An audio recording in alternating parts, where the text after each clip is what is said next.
When Hazel Heights opened in 2018 in Portland's Hazelwood neighborhood, it was part of the city's expansion of permanent supportive housing under a Housing First framework. Housing First rests on a simple premise: provide housing without requiring sobriety, then offer services voluntarily. Stability first, treatment second. But since 2019, more than 400 police reports have been filed involving the Hazel Heights address, an average of roughly one police report every 6 days. A nearby income-restricted complex generated 66 reports over the same period, and a market-rate property nearby produced just 8. But call volume doesn't tell the whole story.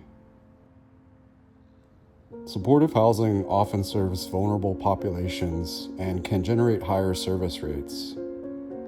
But internal records obtained by oceanplot show that management documented on-site drug activity and acknowledged that some residents were afraid to report safety issues out of fear of retaliation.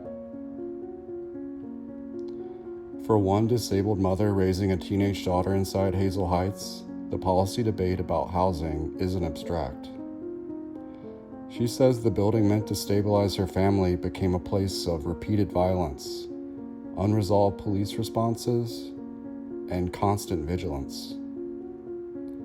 In this interview, she describes what it's been like to live there for 7 years, as a disabled parent, as a housing recipient, and as someone who still believes in the idea of stability, but questions how it's been implemented. This is her account.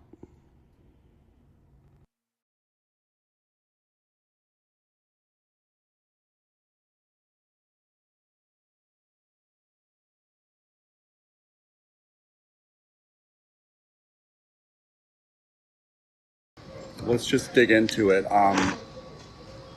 Tell me about your life before you moved into the CCC housing.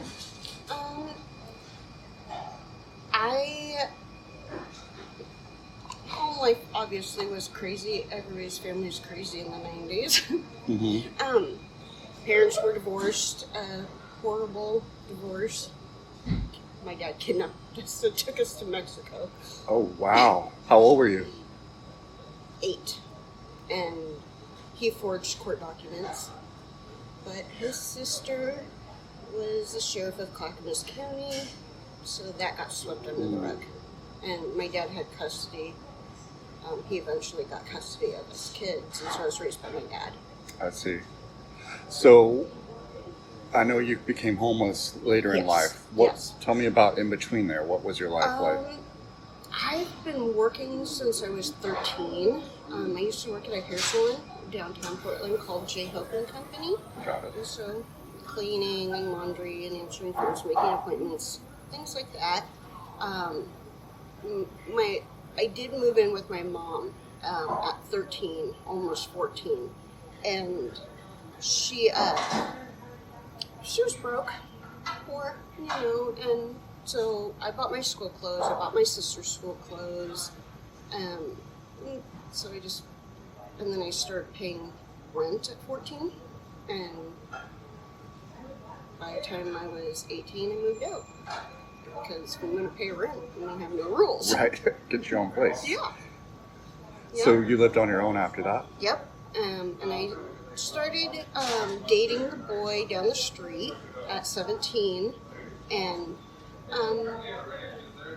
we stayed together for 21 years. We had an off moment when our daughter was born. But we got back together when she was about a year old and came and made a family plan at that time. I worked construction and welding. I made windows at Pilla. I worked with PGE many years, and then I got sick. I started having partial seizures, but I didn't know what it was. I'd never heard of somebody having a partial seizure. I thought there was seizures. What did that feel like? the whole right side of my body would like jerk, but my left wouldn't. And so that's what didn't connect in my head, is why is one side doing it? And I feel like you get punched in the gut, so it knocked the air out of you. So I could hear, and I was awake, and I could kind of answer, but I'm wind knocked out of you repeatedly. So it was like small answers. And then things started going numb on the right side, and I went to Mount Hood Hospital in Gresham because it was close to my apartment, and they told me I had heartburn and sent me home. And I'm like, I know this isn't heartburn. I know what heartburn feels like. This ain't it. But I didn't know how to explain the symptoms I was having, and he told me I watched too many scary movies. And I'm like, okay. So I went home, and I was actually having a stroke and didn't know it. Oh my He God. missed it. He didn't diagnose it. And so my insurance at the time, they said, you can't go to another ER for 72 hours because of this heartburn diagnosis, because obviously it's not important because it's just heartburn. So I sat home having a stroke for 72 hours, and then I went to Sunnyside Kaiser, and within 30 minutes, they're like, you need emergency surgery right now. And that was really scary. And so I had my surgery, and I had to recover from it all. And so that means walking and talking and drinking and eating and brushing your teeth and Relearning everything. everything, all the way. And the hospital basically told me, you'll never walk again. Just go home and try to regain use of your hand. And so they told me a couple of exercises and sent me home. No outpatient therapy, no nothing. I'm like, you don't know me. You don't know me. You know, I'd been running 5 miles a day up at that point. I was a gymnast as a child, and like, you don't know me. You don't know what I can do. And so I went home and relearned to walk. And about the time By yourself? Yeah, by myself. About the time I relearned to walk, my boyfriend decided he was going to leave. So I wasn't working because I can't work that way. And I ended up homeless because I didn't have money to pay rent. I had filed for disability, but it takes years. Yeah. And I had a lawyer and stuff. It takes years. And so for a moment, I moved in with my mother, with my daughter, who was 13 at the time. Well, rough age for that. And my mother and I are like oil and water. She had me paying rent at 14. Right. I think that explains things, you know? And so we didn't get along. She shoved me, and because she was mad at my daughter, and I didn't have balance or anything still yet. And so I hit her dresser and broke some ribs, and I'm like, That was it. I'm not doing this with my kid in the house, and I'm not going to hit my mother. And so we left, and we were homeless for about a year. And I have an older sister, some family who lives in St. Helens, and I stayed out there for a little bit. I stayed in town with a brother. Sometimes when my daughter stayed with her dad, I'd sleep in my car, because I didn't want her on the street. Sometimes we had hotel rooms, just whatever you can do at that time. It was winter time, snowing like 4 feet that year, and it was horrible, horrible time to spend. And you were also still in recovery through all this. Yeah, still in recovery, still trying to get things figured out, and I was on the list for shelters, and there wasn't even a shelter available. And it was,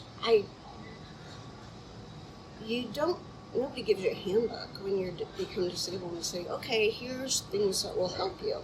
They just kind of figure it out, all of it. And my brain doesn't work right, my body isn't working right, and want me to figure this out. And I don't know if I did it wrong. There's ways, I don't know. I never figured it out. My sister had worked for Central City Concern, and she said, I can get you an apartment, but you have to say you're an addict. And I said, I have to lie? And she said, yeah. And I was like, my brain doesn't remember lies. And she's like, that's the only way at this point. She's like, you get an apartment if you lie. And I'm like, okay. So for a few days, she quizzed me on a clean date, because that's something you're supposed to know by heart. Can we just pause though for a second? Because you were disabled with a minor daughter, and you couldn't get housing, but if you lied and said you were an addict, you could. Yes. Yes. Yep. She quizzed me. I got my clean date was my ex's boyfriend's birthday, because it was a date that stood out in my brain for 21 years. And so I told him his birthday was my clean date, and that's the way I could remember. Did you know what this meant for you? If to say you were an addict, did you know that you would be going to live with other addicts potentially? Yeah, I did. My understanding was, and which was true, is you do have to do at least 3 NA meetings a week and get a paper signed. And you have to do UAs. And that was basically it. And I'm like, well, I don't do drugs and I don't drink, so that's not going to be a problem. Yeah. And I sat in those meetings in the back coloring, because I'm like, what am I going to do in this meeting? Because I can't lie, because I'm not going to remember it. And so I just listened. But then I found out if you run the meetings, you don't have to have a story. I see. And so I started running the meetings. I see. And I ran quite a few different meetings over time. Treasurer, head meeting, open meetings. Even at the complex I live now, I started the first AA meeting there. But that's how I didn't have to tell too many lies that I couldn't keep track of, because that would be a problem. But I did have a rough childhood, and I did have siblings who used drugs, so I do know about those things. So it kind of balanced out that way. But so when did you end up at Hazel Heights? Was that the first? 2 years after I've been living in the, it was called Alpha House. First one. Okay. And the sober living. I lived there for 2 years, and where I'm at now at Hazel Heights, my daughter was getting closer to the age of 18. Once she turns 18, they kick you out. And so they wanted me to have another place before that time came. And they're like, hey, this is a new building. How about this? It's not too far away. It's only half a mile down the street. I'm like, I know the area. I grew up here. I know it's not a good area. But they have gates and cameras. It's a new building. I'm like, maybe they're cleaning things up. I don't know. And so I was like, okay. Give it a try. Give it a try. They got me in because it's a part of Central City Concern that they can transfer you to other properties. And so that's what I did. So how did you feel when you first got there? What were you expecting? I was excited because I was like, I don't have to do anything anymore. I have a little issue with some authority of people telling me I can't do things. I don't know why. It's a thing from childhood, I think. And so the first thing I did was buy NyQuil, because you can't have NyQuil in those programs. Really I don't like NyQuil. I don't take NyQuil, but I wanted to buy it in case I wanted it. You didn't want to be controlled. No, I didn't want to be controlled, and it sat around for a few years and threw it away. When did you first feel, when did that excitement first start to peel away? I think a few months in. I started to see certain things, and then I was like, I started complaining, because I'd lived in apartments all my life. I had a relationship, but I didn't want a house. I didn't want to maintain a yard. and do all that kind of stuff. That wasn't my idea of fun. I liked the gym at my complex, and I worked 36 hours and ran, and I'm like, I don't have time for yards, and so I didn't buy a house. And I have great running history, though, and so I thought, oh, well, they don't have all the things, but I'll move up to the next one, and get things figured out. So I did. The parking was one of the first issues. Parking. I don't remember, it's 157 or 152 apartments. There's 38 parking spots. Jeez. Get a pipe for it. Yes. And everybody on the street is also guest parking for the complex around you. So there's no street parking. There's no street parking.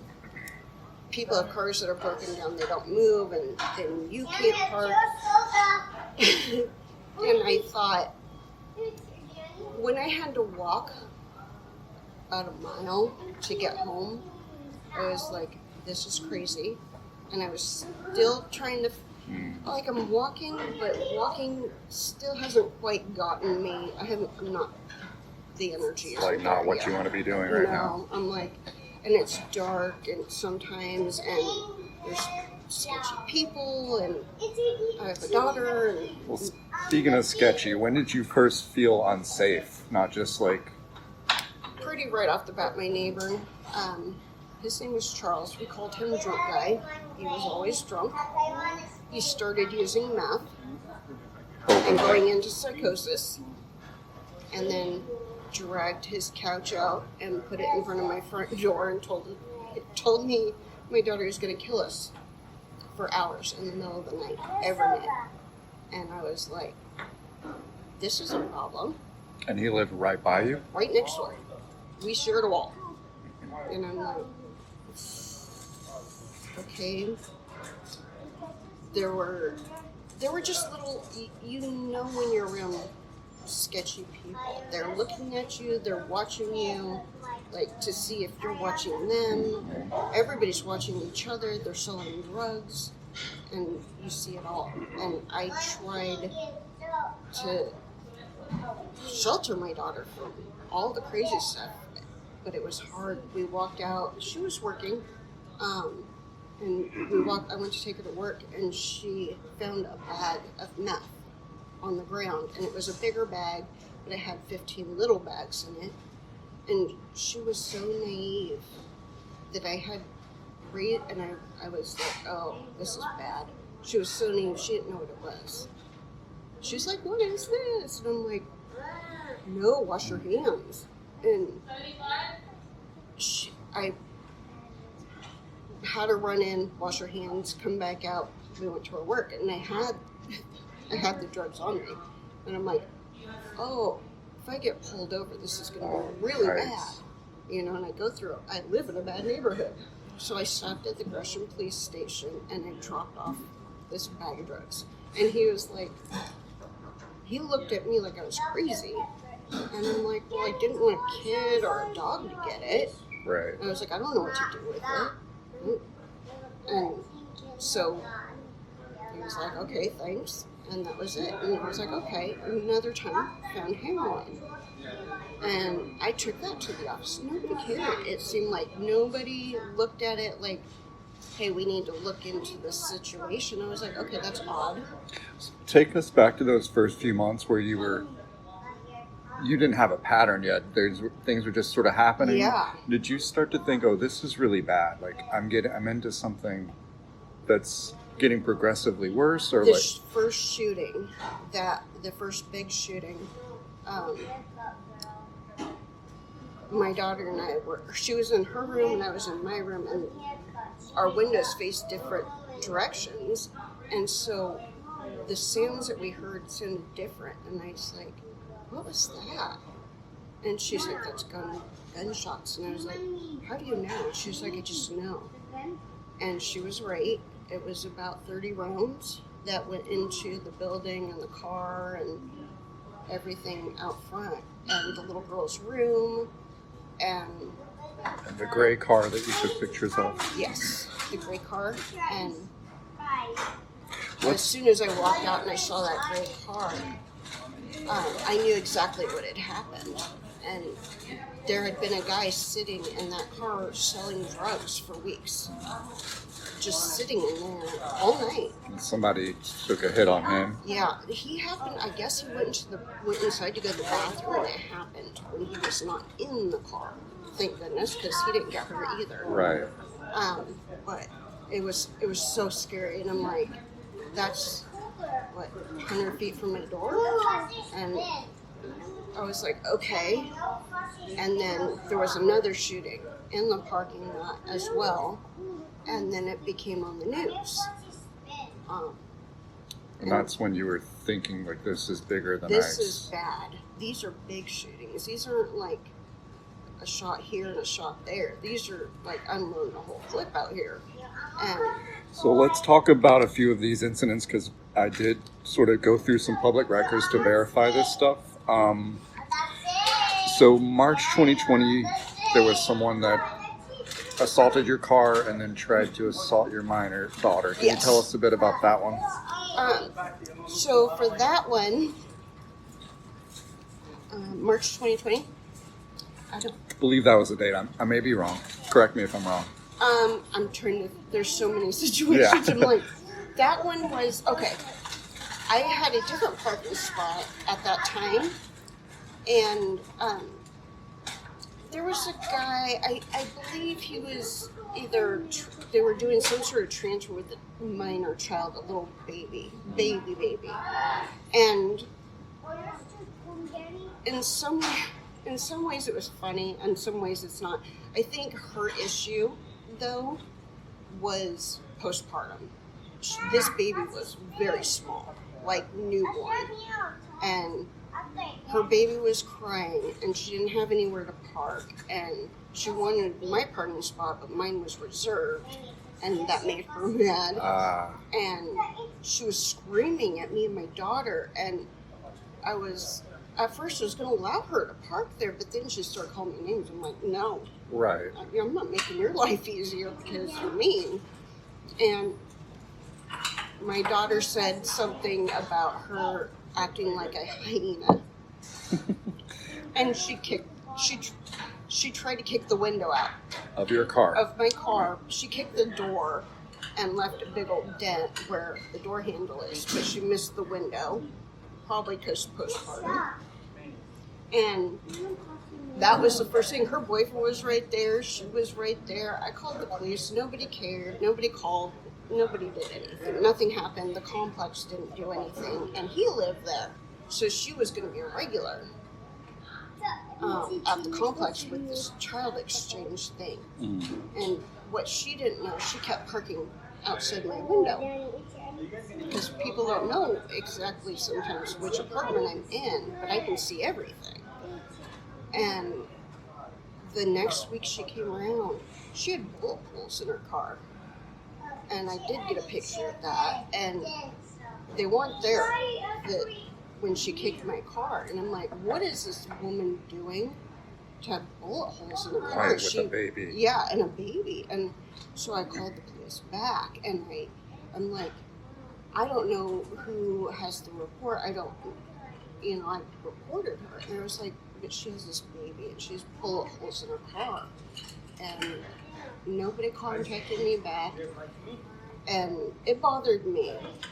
But I needed to stay focused on my daughter and what was best for her.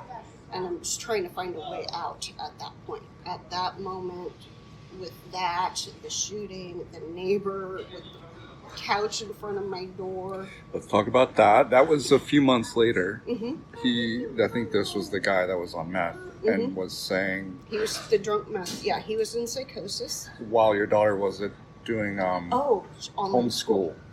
So tell us what happened that night. A day. He's always been loud. He talks very loud. I think he may be a hard of hearing kind of thing. But he drinks, and then he started the whole complex. I did realize like 90% of it at that time is on drugs. It's not a sober building. Oh yeah, just to clarify, it's a wet building where it's allowed. It is a wet building, and it is allowed. It's fine. Yep. And I was not aware of. I didn't understand that concept. The degree. I thought, because I thought, when you live in a normal apartment, you don't know if your neighbor's an addict. Right. So what's the difference? Right. So I thought it was normal. But means like 9 out of 10 people are on meth or something. Yes, absolutely. Or if they were in recovery, they relapsed.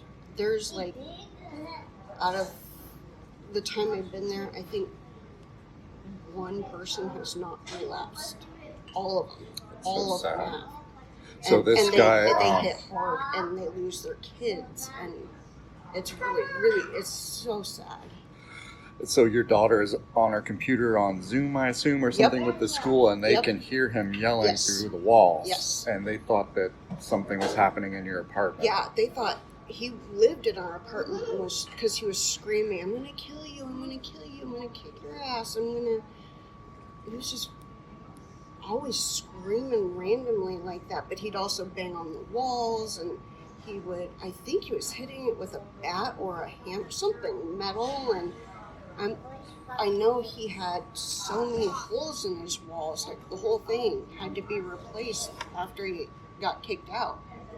But he was so violent and crazy, and then it was during 2020 with COVID, and they put it so you couldn't kick people out by... Period.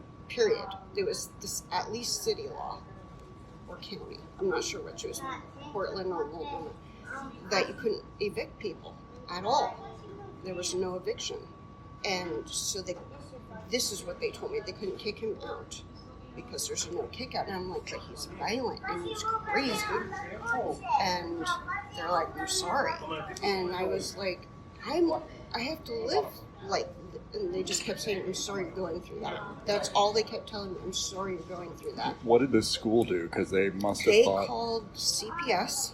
Because they thought this guy either lived with this or was my boyfriend or a partner or a family threatening member. your daughter. Yeah, threatening my daughter. And they were scared for our safety, and they sent Child Protective Service and a police officer over. And I'm like, "It's my neighbor, you can ask the office. I've called, I've complained. There's nothing they can do. They can't kick him out because of COVID." And they're like, "Oh, okay." And they left, and that was it. And I'm like, okay, well, that kind of, you always hear, I always thought, like, if CSD comes, you're never getting your kid back. And I'm like, I haven't done anything wrong. Terrifying, yeah. I haven't, and I'm going through, I'm like, am I unfit? Do I not realize I'm so unwell that I'm unfit because I had been sick and I'd had more minor strokes in this time frame? And so I'm like, am I losing my mind and not knowing it? And that became a huge problem too, is because I'm like, am I crazy or is everybody else crazy? And so how did that resolve though? They didn't take your daughter, obviously? No, they did not take my daughter.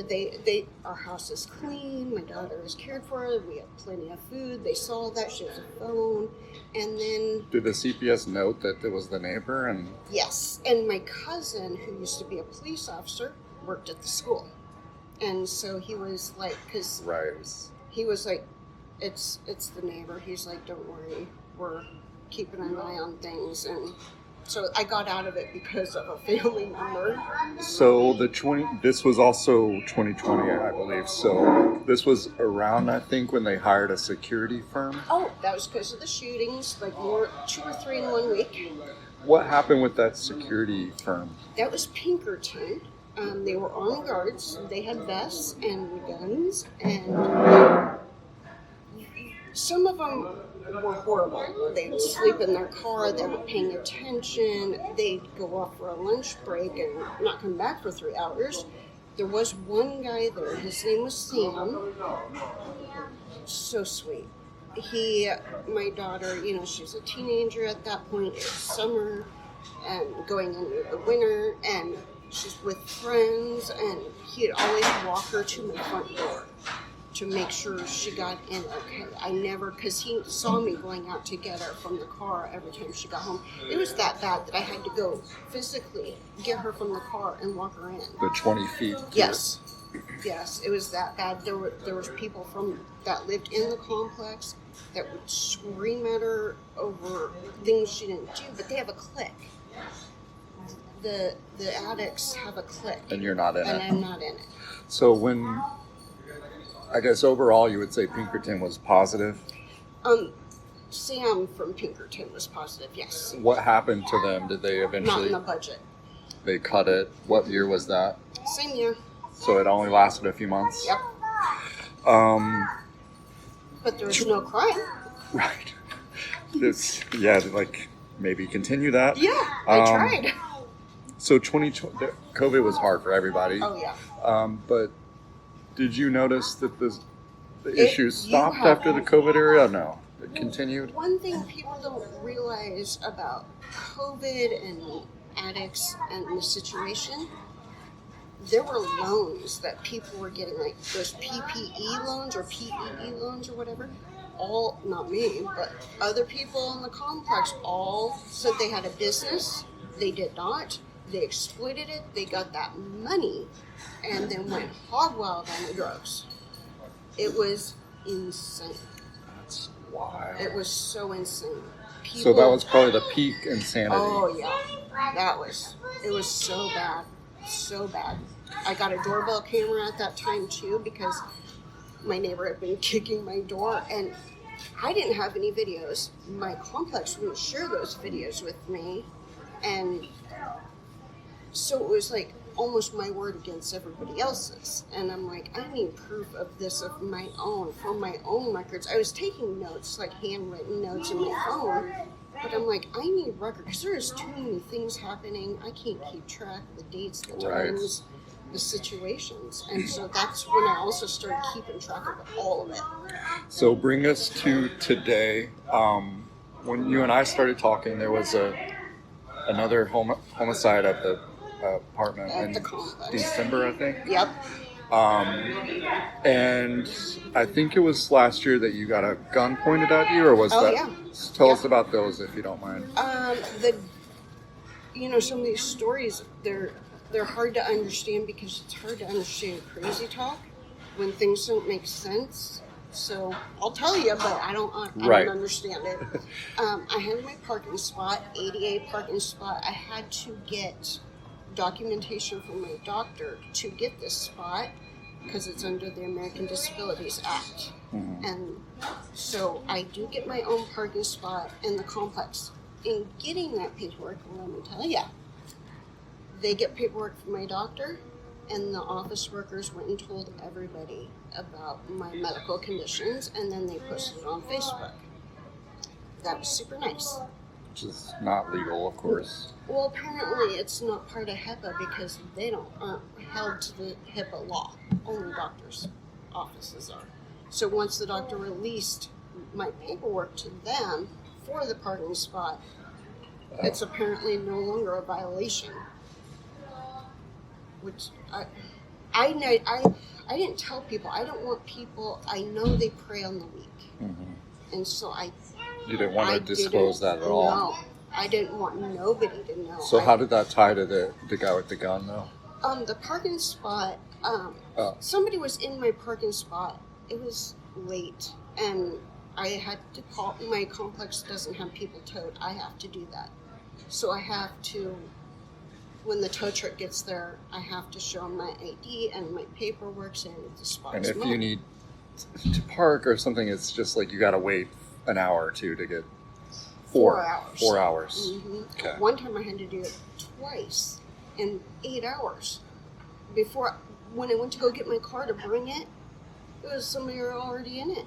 So this guy... Oh, I was having another car towed. I don't know whose car it was.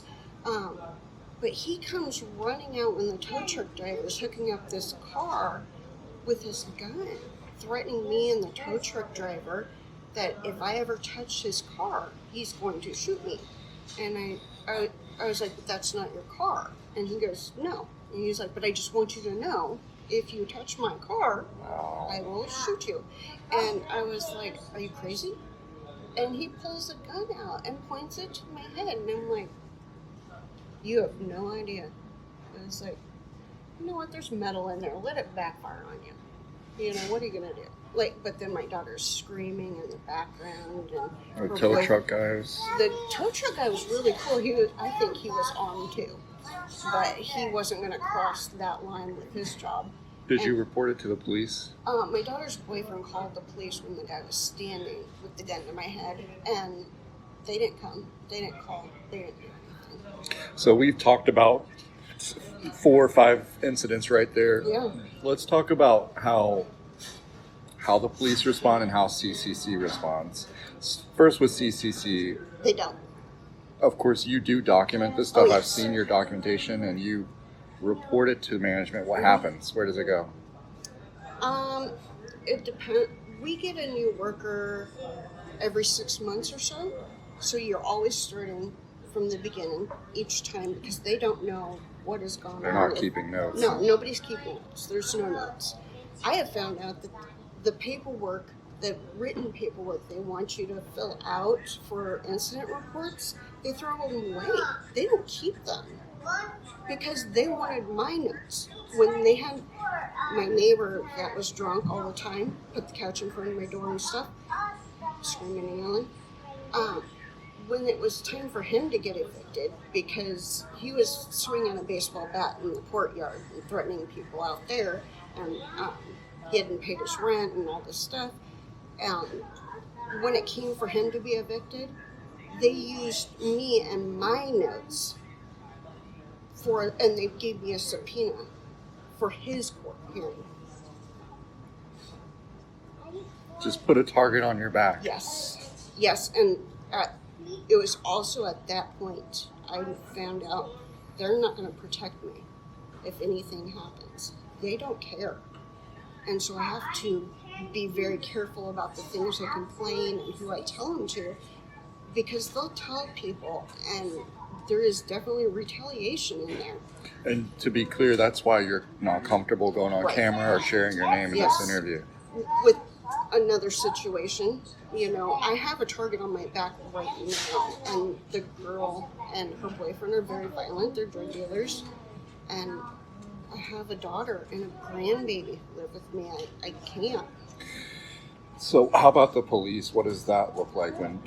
They don't. When I had the bullet hole in my apartment, I called the police, 911. They said, because I explained what had happened, and they said, so the person left. And I said, yes. They said, it's no longer an emergency. Call the non-emergency line. So I called non-emergency, and I waited 4 hours. I had to hang up. I called every day for at least an hour to 6 hours, just on hold. And nobody answered the phone. Just nobody. After 6 weeks, I'm like, I don't know what to do. Have you ever gotten a response from police or from dispatch that's like, oh, we know this apartment, we know... No. No. No. Mm-mm. No, like, I had another neighbor. He was stabbed. He came and went into my apartment, and girlfriend chasing him with a freaking butcher knife, and I had to lock my door behind him. I throw my phone to my daughter. I'm like, call 911. I'm, getting the first aid kit out, and I'm helping him. And the police didn't even come for that. The ambulance did, but the police didn't. And I'm like, he was stabbed. Why aren't the police making sure the ambulance drivers? I thought that was right. No police. And he refused to press charges, so she was back there the next day. And now I have another target because I helped her boyfriend, so I must want him. So you're dealing with these sort of violent episodes, and you have to be strategic with your neighbors. But on top of that, you have like daily disturbances with noise, parking issues, drug dealing. Yes. homeless people being inside the lobby and stuff like this. Yep. In the courtyards or in the laundry rooms, they'll be sitting next to a wall with their phone charger plugged in somewhere. Do you ever get a normal day there where it's like you can take a breath and it feels like... No. It's always fight or flight. Because once the bullet came through my house, I knew I wasn't safe. You're even always tense, inside. Yeah, I used to think as long as I stay inside, only when I'm outside it's not safe. But now I know it's not safe inside either. We talked about your daughter lives with you, and you feel like you both sort of stand out and don't fit in. How has it affected her life? What is she taking from this? She's been diagnosed with PTSD. She's got some trauma. That one's hard. Because you wanted to give her a different life, a better life. Yeah. Yeah.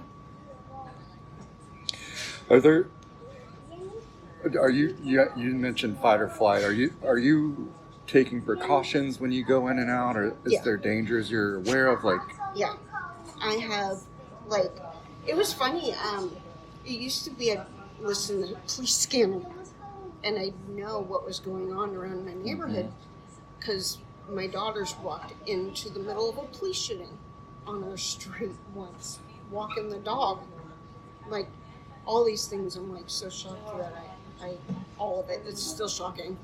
She walked out into the middle of a police shooting. The neighbor died. He was in a house, 3 houses up, on my street, and they closed the street down. And he was out in his yard waving a gun at people, and somebody called the police, and the police came. He refused to put it down. He had the gun. And he had a gun, and they killed him, because he was aiming it at the officers. He was aiming at people. There was an older gentleman that he was like, "Oh, I'll talk to him. He's drunk and everything. Oh, I'll go talk to him." And the police actually had to shove him and be like, "Get behind the tape." And there's another guy picking up a cone, screaming, "I will not!" It's weird. These people, it's just so weird. I'm like, why can't you just let them do their job? There's no normal anywhere. It's so. That's where I'm like, am I crazy? And so it's always constantly messing with my head because I'm like, every time I say something, people look at me like I'm the crazy one. And I'm like, but this is normal to them. And so they don't, this is how they live. So, you've reached out to the city, you've reached out to CCC, police, management. Mm-hmm.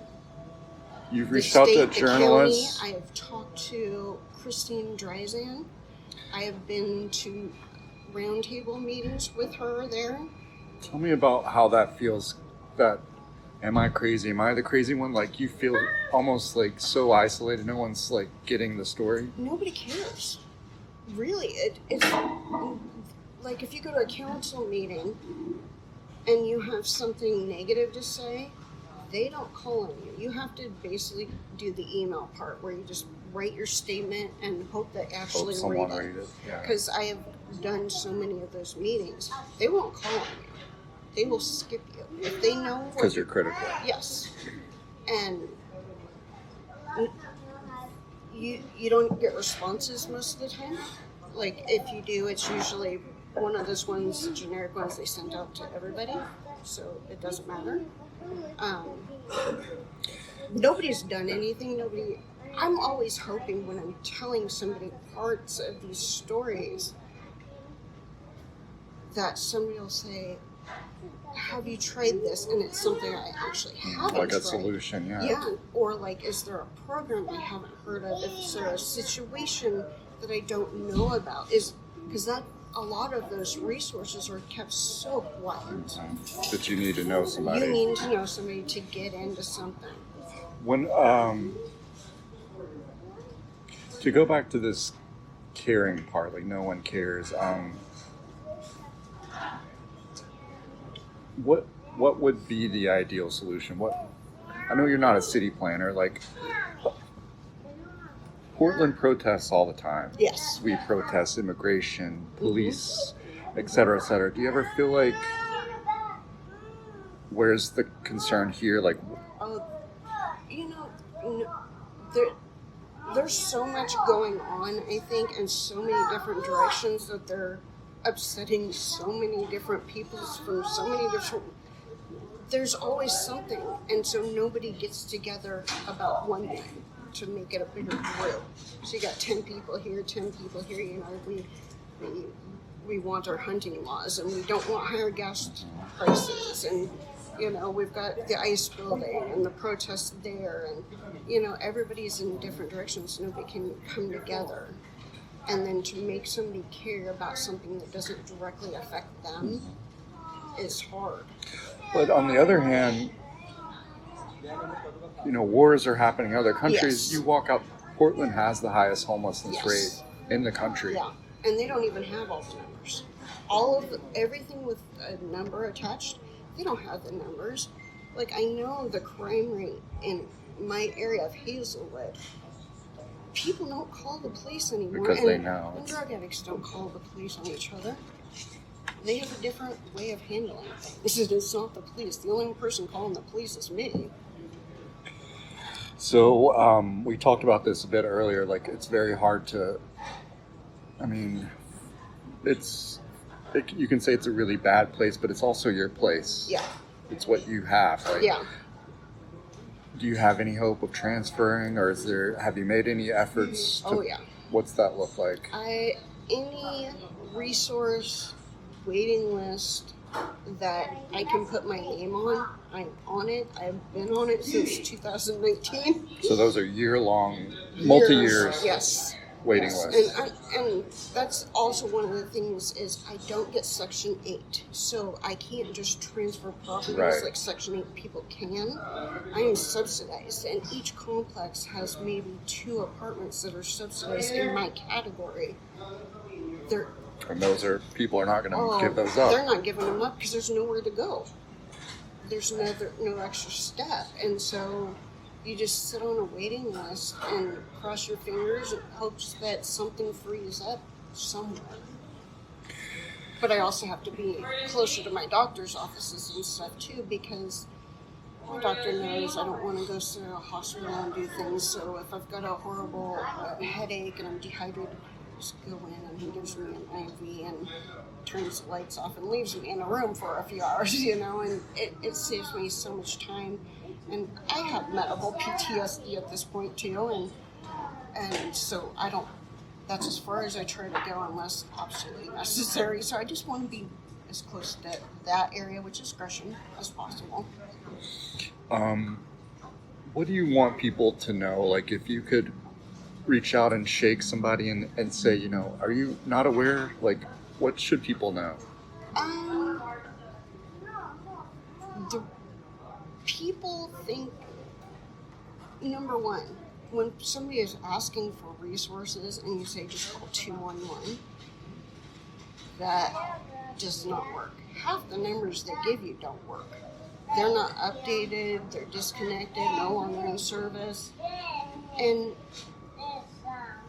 they don't necessarily do things like, if you don't ask them for a specific program, they don't offer you the information. Like, you have to know the keys. There's keywords, and I don't know them. All I know is I'm disabled, and so that's it. Apparently a key word, but on the list of situations, it's very low. I am white. I am straight. And those put you further down the list. Having a minor daughter put me higher on the list, but once she hits 18, you go back down to the bottom. And that's not helpful. And, you know, I thought when, you know, there's certain people, like veterans and disabled and minors, I thought those had always been the key people first to get housing because those are the ones that need it the most. And it's not. If you are color, any color besides white, and straight, and you are actually at the bottom. There's trans housing, there's gay housing, queer housing, but there's,